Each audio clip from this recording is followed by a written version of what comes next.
यदा यदा हि धर्मस्य ग्लानिर्भवति भारतात् ಅನ್ನೋ ಮಂತ್ರ ಬರ್ತದೆ, ಶ್ಲೋಕ ಬರ್ತದೆ, ಓದಿರ್ಬೋದು. ಭಗವದ್ಗೀತೆಯಲ್ಲಿ ಆ ಮಂತ್ರದ ಅರ್ಥ ಏನು?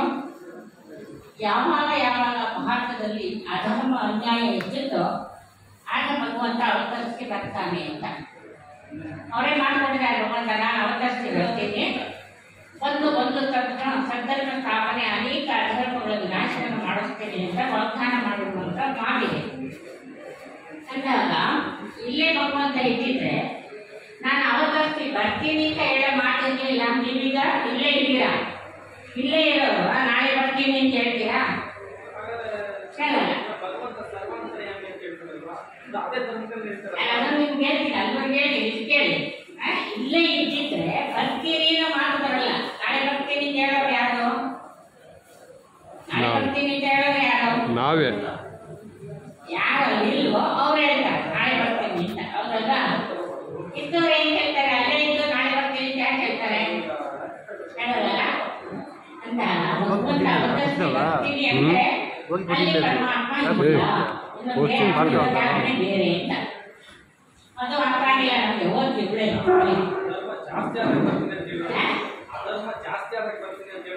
ಅಧರ್ಮ ಹೆಚ್ಚಾದಾಗ ಅಧರ್ಮ ಜಾಸ್ತಿ ಆಗ ಬರ್ತೀನಿ, ಧರ್ಮ ಇದ್ದ ಬರಲ್ಲ, ಅಧರ್ಮ ಜಾಸ್ತಿ ಆಗ ಬರ್ತೀನಿ ಅಂತ. ಈಗ ಅಧರ್ಮ ನಡೀತಾ ಇದೆ ಅಲ್ವಾ? ಎಲ್ಲಿದೆ ಧರ್ಮ? ಯಾರಲ್ಲಿದೆ? ಮತ್ತೆ ಆತ್ಮದ ಧರ್ಮ ಯಾವುದು? ಶಾಂತಿ, ಪವಿತ್ರತೆ, ಅಹಿಂಸೆ, ಈ ಮೂರು ಆತ್ಮದ ಧರ್ಮ. ಇದನ್ನು ಯಾರು ಪಾಲಿಸ್ತಾ ಇದ್ದಾರೆ? ಯಾವುದಕ್ಕೂ ಇಲ್ಲ, ಯಾವ ಆತ್ಮಕ್ಕೂ ಇಲ್ಲ. ಅಧರ್ಮ ಆಗೋಯ್ತು, ಕೋತೆ ಅಶಾಂತಿ ಆಗ್ಬಿಟ್ರೆ ಎಲ್ಲರೂ, ದುಃಖಿ ಆಗ್ಬಿಟ್ರು, ಕ್ರೋಧಿಗಾದ್ರು, ಕಾಮ ಕ್ರೋಧಗಳು, ಅಹಂಕಾರ ಪ್ರತಿಯೊಬ್ಬರಲ್ಲೂ ತಂದ್ಬಿಡ್ತೆ. ಅಂತ ಸಮಯದಲ್ಲಿ ಅಧರ್ಮ ಅಂತ ಕರೆಯೋದು. ಈಗ ಅಧರ್ಮದ ಸಮಯ. ಈಗ ಭಗವಂತ ಅವತರಿಸಿ ಬರಬೇಕಾಗಿದೆ. ಹೇಳ್ತಾರೆ ಅವರು ನಾನು ಬರ್ತೀನಿ ಅಂದ್ರೆ ಅವರು ಎಲ್ಲಿಂದ ಬರ್ತಾರೆ?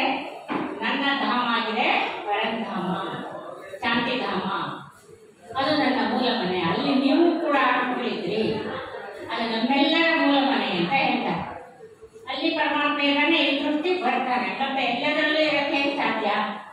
ಈಗ ನಿಮ್ ಶರೀರಕ್ಕೆ ಜನ್ಮ ಕೊಟ್ಟಪ್ಪ ಎಲ್ಲಿದ್ದಾನೆ? ಏನಂತೀರಾ?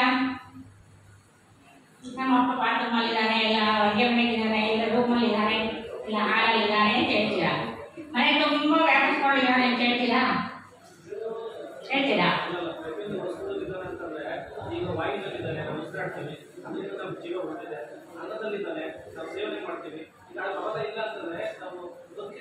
ಅಂದ್ರೆ ಇದು ಪಂಚತತ್ವಗಳಿಂದ ಆದ ಪ್ರಪಂಚ. 5 ತತ್ವ ಇದೆ, 5 ತತ್ವಗಳಿದೆಯೋ ಒಂದು ಪರಮಾತ್ಮ ಇಲ್ಲ. ತತ್ವಗಳು ಬೇರೆ, ಪರಮಾತ್ಮ ಬೇರೆ ಅಲ್ಲ. ತತ್ವಗಳನ್ನೇ ಭಗವಂತ ಅಂದ್ಬಿಟ್ರೆ ಹಂಗೆ ಆಗಲ್ಲ. ನೆಕ್ಸ್ಟ್ ನೋಡಿ, ಅಲ್ಲ ಅದೇ ತತ್ವಗಳು ಬೇರೆ, ಪರಮಾತ್ಮ ಬೇರೆ. ಪರಮಾತ್ಮ ಚೈತನ್ಯ ಆತ್ಮ, ನಾವಿಲ್ಲಿ ಚೈತನ್ಯ ಆತ್ಮ, ಪರಮಾತ್ಮನು ಚೈತನ್ಯ ಆತ್ಮ. ಅವರು ಆತ್ಮ, ನಾವು ಆತ್ಮ. ಅವರಿಗೆ ಪರಮಾತ್ಮ ಅಂತ ಯಾಕೆ ಹೇಳ್ತಾರೆ? ನಾವು ಬರೀ ಆತ್ಮ, ಅವ್ರು ಮಾತ್ರ ಪರಮಾತ್ಮ ಯಾಕೆ ಹೇಳ್ತಾರೆ? ಪರಮಾತ್ಮ ಅಂತ ಹೇಳಿದಾರಲ್ಲ, ಅನ್ನೋದು ಪಠ್ಯ ಕೊಡಿದಾರೆ.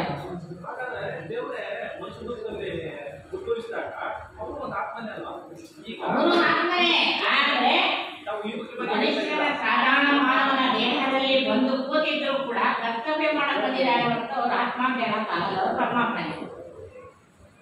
365 ದಿವಸ 24 ಗಂಟೆನೂ ಅವರು ಪರಮಾತ್ಮ ಅಂತಾನೆ ಹೇಳೋದು. ಯಾಕೆಂದ್ರೆ ಅವ್ರು ತನ್ನ ಪವರನ್ನ ಕಳ್ಕೊಳ್ಳಲ್ಲ. ಮನುಷ್ಯಾತ್ಮರು ತಮ್ಮ ಪವರನ್ನ ಕಳ್ಕೊಳ್ತಾರೆ.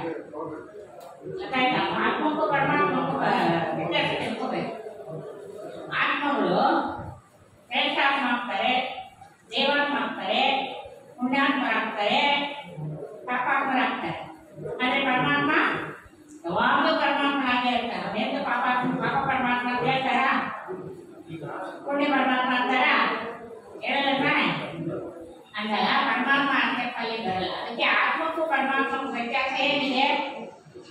ಆತ್ಮಗಳು ಸುಖದ ಪಾಠವನ್ನು ಮಾಡ್ತಾರೆ, ದುಃಖದ ಪಾಠವನ್ನು ಮಾಡ್ತಾರೆ. ಆದರೆ ಪರಮಾತ್ಮ ದುಃಖ ಎರಡು ಪಾಠದಿಂದ ಭಿನ್ನವಾಗಿ ಸುಖದ ಪಾಠನ ಮಾಡಲ್ಲ, ದುಃಖದ ಪಾಠನ ಮಾಡಲ್ಲ. ಲಾಸ್ಟಲ್ಲಿ ಅಂತ್ಯದಲ್ಲಿ ಈ ಸೃಷ್ಟಿಯಲ್ಲಿ ಒಂದು ಧರ್ಮ ಬೋಧನೆ ಮಾಡಿ ಧರ್ಮ ಸ್ಥಾಪನೆ ಮಾಡ್ತಾರೆ. ಅಧರ್ಮಗಳು ಧರ್ಮ ಸ್ಥಾಪನೆ ಆದಾಗ ಅಧರ್ಮ ನಾಶ